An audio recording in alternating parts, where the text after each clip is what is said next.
Bonjour, je m'appelle Antoine Simoulin, je suis en doctorat chez Quantométrie en partenariat avec l'Université de Paris et je suis très heureux de vous présenter mon article, un modèle transformer génératif préentraîné pour le français. Alors, on a tous beaucoup entendu parler des modèles de transformers préentraînés.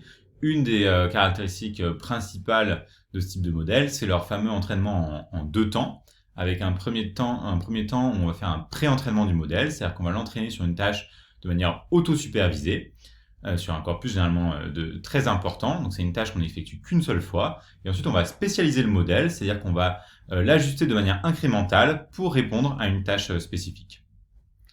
Alors, il y a plusieurs manières d'effectuer ce pré-entraînement. La manière peut-être la plus connue quelque part, celle qui est utilisée dans le modèle BERT en orange ici, c'est la tâche de Mask Language Model. C'est-à-dire qu'on va essayer de prédire un mot caché en fonction des mots qui sont avant et en fonction des mots qui sont après, donc en fonction du contexte de gauche et de droite. Le modèle qu'on présente aujourd'hui, c'est un modèle du type GPT, et donc qui est un petit peu différent, où la tâche de pré-entraînement, ça va être de prédire un mot qui est masqué en fonction des mots précédents simplement, donc en fonction seulement du contexte de gauche. Donc du coup, quelque part, on se prive d'une certaine information, puisqu'on n'utilise qu'une partie du contexte du mot. Par contre, ce qui est intéressant, c'est qu'on va pouvoir naturellement utiliser le modèle pour générer du texte, puisque pendant le pré-entraînement, on n'utilise que les mots qui sont avant. Alors en français, il y a un certain nombre de modèles pré-entraînés qui existent. Des modèles de type encodeur, de type BERT, où on va prendre du texte en entrée et générer des vecteurs de représentation pour chacun des mots. Donc ça va être typiquement les modèles Flaubert ou Camembert. Et on a des modèles de type encodeur-décodeur, avec une première étape où on encode le texte dans une série de couches d'encodeurs, et une deuxième étape où on utilise des vecteurs de représentation pour les décoder dans une série de couches de décodeurs pour générer du texte. Donc là, typiquement, on a le modèle Barthez en français qui est en cours de développement. On a aussi des données qui sont disponibles, typiquement le benchmark flux, qui est une sorte d'étalon des modèles pour le français, qui inclut un certain nombre de tâches et qui permet de comparer les modèles sur ces tâches bien définies. On a aussi des jeux de données spécifiques pour certaines tâches. Par exemple, sur le système de questions-réponses, on a des données à noter sur le même modèle que les données anglaises qui permettent d'entraîner ce type de système. Finalement, on a un éventail de solutions qui permet d'adresser un panel de cas d'usage qui est très large. Et notre contribution va s'inscrire directement dans cet écosystème, puisqu'on propose un modèle pré-entraîné de type génératif, donc une succession de couches de décodeurs. À droite sur la slide, on a juste la partie en orange, donc juste une succession d'un type de modèle de type décodeur, avec une succession de couches de type décodeur. Alors la présentation va être en deux temps. D'abord, on va présenter les données qui ont été utilisées, à la fois pour le pré-entraînement du modèle et aussi pour son évaluation. Et ensuite, on fera un focus sur l'aspect modélisation avec une présentation des aspects de modélisation généraux, les méthodes d'évaluation qui ont été retenues et le résultat de cette évaluation. Alors, pour commencer sur les données, la première partie qui est importante, c'est sur les données qui sont utilisées pour le pré-entraînement. Il faut un volume de données qui est très conséquent. Pour vous donner une idée, on a comparé avec les modèles qui ont été développés en anglais par OpenAI, le modèle GPT en version 1 et 2. Et pour la version 2, typiquement, on a 8 millions de documents qui ont été utilisés. Et donc un document, c'est quoi? C'est un texte jusqu'à 1024 tokens et en moyenne de 500 à 600 tokens. Et donc on a créé deux corpus qui répliquent finalement ceux qui ont été utilisés pour les modèles anglais pour le français. Alors, la difficulté pour construire ces corpus, c'est qu'il faut des documents qui soient quand même assez longs, de l'ordre de 1024 tokens, qui est la fenêtre de contexte qu'utilise le modèle. Et donc, pour des raisons de calcul, on n'a pas envie de rajouter du padding à la fin des documents. Donc, on veut, pendant le pré-entraînement, avoir un maximum de documents qui soient le plus long possible.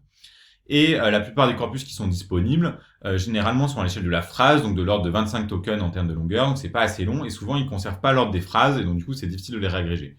Donc, ce qu'on a fait, c'est qu'on a utilisé des corpus existants, mais on les a réagrégés en conservant l'ordre des phrases et en créant des documents plus longs. Donc, typiquement, on a utilisé Wikipédia, Open Subtitles, Gutenberg, et on a créé un deuxième corpus en enrichissant le premier avec des données du Command Crawl qu'on a spécifiquement filtrées.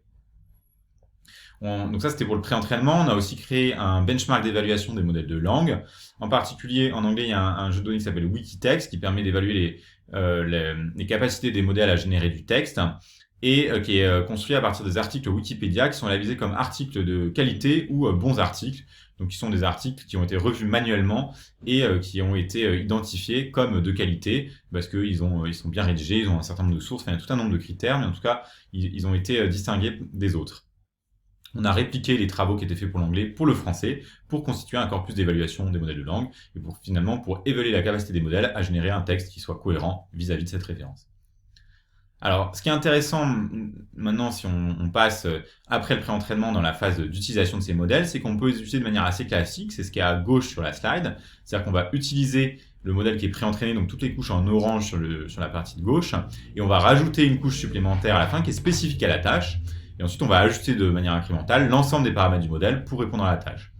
Mais on peut aussi utiliser la configuration à droite et tirer parti des propriétés génératrices du modèle pour formaliser chacune des tâches sous la forme d'une tâche de modèle de langue. Et en fait, pour chacune des tâches, on va chercher à formaliser, à répondre en langage naturel directement. Et donc, on va essayer de générer la réponse avec le modèle. Donc, typiquement, pour une tâche de résumé automatique, on va donner le texte en entrée et le modèle va générer directement le résumé. Alors, on a créé deux modèles. Encore une fois, on s'est calqué sur les travaux en anglais de OpenAI pour les modèles GPT de version 1 et 2. On a créé un modèle qui mime GPT-1 avec 124 millions de paramètres et un qui est l'alter ego de GPT-2 avec 1 milliard de paramètres, les deux avec une taille de contexte de 1024 tokens. Alors, c'est des modèles qui sont assez conséquents avec beaucoup de paramètres, donc on a dû se doter d'une infrastructure spécifique pour les pré-entraîner. En particulier pour le modèle avec 124 millions de paramètres, on a distribué les calculs sur les 8 cœurs d'un TPU. Et pour le deuxième, on a utilisé le supercalculateur Janzé sur lesquels on a séparé les calculs sur plusieurs nœuds, sur 4 nœuds de calcul, et dans chacun des nœuds, on a distribué les calculs sur 8 cartes NVIDIA, donc sur 8 GPU. Sur la partie évaluation, on a d'abord évalué notre modèle sur notre benchmark d'évaluation des modèles de langue, sur notre benchmark Wikitext. Donc on a mesuré la perplexité du modèle sur le jeu de test, donc plus elle est faible, plus le modèle attribue une probabilité élevée aux données qu'il observe, et donc quelque part, plus il génère du texte cohérent vis-à-vis de cette référence.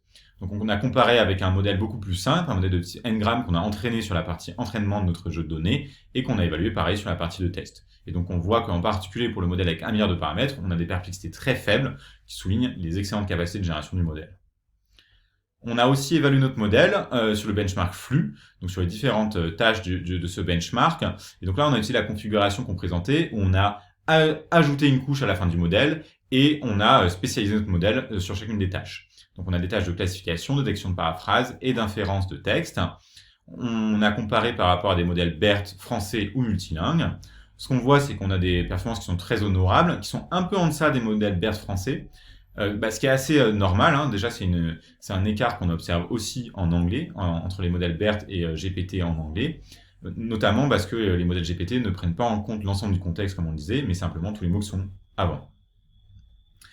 On a aussi évalué notre modèle sur une tâche de résumé automatique, où on utilise cette fois-ci la configuration, on ne modifie pas l'architecture telle qu'elle a été définie pour le pré-entraînement. C'est-à-dire qu'on va donner en entrée du modèle notre texte, et il va générer, on va rajouter à la fin du texte, le motif pour résumer, et on prend la sortie du modèle, donc le texte généré par le modèle, comme un résumé. On a comparé à des résumés de référence, et on compare à une benchmark qui est de prendre la première phrase du texte comme référence. Ce qu'on voit, c'est que nos modèles, donc on mesure le score rouge, donc plus il est élevé, plus on est proche du résumé de référence, et on voit qu'on a du mal à battre un benchmark très simple, mais évidemment, on est dans une configuration qui est très difficile, puisque la seule information qu'a le modèle pour résoudre la tâche, c'est le motif pour résumer et le texte. Et donc, on n'a pas fait de mise à jour des poids du modèle, donc on est vraiment, évidemment, dans une configuration très difficile. Pour vous donner un exemple de ce qui se passe, on vous donne ici un exemple d'article avec le résumé qui est généré, donc l'article avec le motif pour résumer la fin. On voit qu'on génère un résumé qui est très cohérent, qui est en vis-à-vis du thème de l'article, qui est cohérent d'un point de vue de la syntaxe et de l'orthographe, mais qui n'est pas forcément une bonne synthèse d'un point de vue sémantique du texte. Et on observe sur certains résumés ce qu'on appelle des hallucinations, c'est-à-dire que le modèle va inventer des faits qui sont pas dans le texte original. Vous pouvez vous faire une idée en utilisant vous-même le modèle, puisqu'il est d'ores et déjà disponible à travers la librairie Transformers en quelques lignes de code. Pour vous donner un exemple de l'application des quelques lignes de code que je viens de vous montrer, vous pouvez générer du texte très simplement. À gauche, par exemple, on a pris la première phrase de Proust et on a généré la suite avec le modèle. À droite, on a pris le titre de l'équipe de hier matin, après la défaite des Bleus à l'Euro, et on a généré la suite aussi. Et donc on voit que dans les deux cas, on génère un texte qui est très cohérent vis-à-vis du thème, qui est grammaticalement et du point de vue de l'orthographe très cohérent aussi, mais qu'on a des petites incorrections factuelles, notamment par exemple une confusion entre l'euro et la Coupe du Monde. En conclusion, on est très fiers de vous présenter ce modèle. C'est pas forcément un modèle qui va égaliser les performances d'un modèle de type BERT sur des tâches de classification ou des tâches assez classiques de NLP, mais c'est un modèle qui permet de générer du texte de manière très efficace et qui peut être utilisé dans toutes les tâches qui nécessitent ce type d'application. Et en même temps, c'est un modèle, comme on l'a dit, qui est extrêmement flexible dans les manières de l'appliquer. Donc on espère que ça favorisera son utilisation dans les cas d'usage correspondant en français. Merci beaucoup.